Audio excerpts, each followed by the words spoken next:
Merry Christmas mga ka-CSA.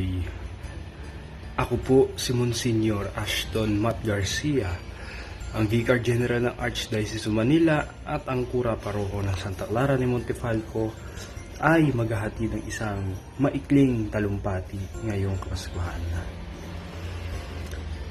Alam po ninyo, ang Pasko ay hindi lamang nagbibigayan, kundi inaalala rin natin ang buhay ng kanyang pagsilang, ang ating tagapagligtas sa ating mga kasalanan.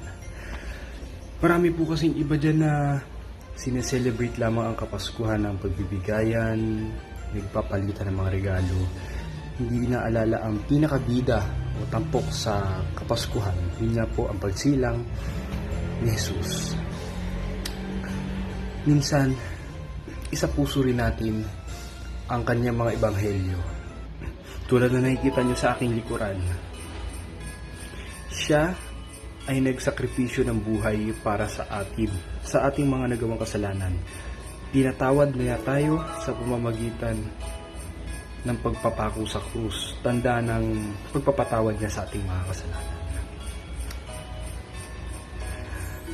Yun lamang po ang aking short Christmas message, and gusto ko lamang i-greet ng isang maligayang Pasko ang ating Chief Administrator at ang Archbishop ng Manila, si Antonio Cardinal Santos, at ang titular Archbishop ng Manila, si Carien Cardinal de Manahan, at ang kanilang mga katuwang na obispo sa lahat ng mga archdiocese at dioceses ng Confradria de San Agustin.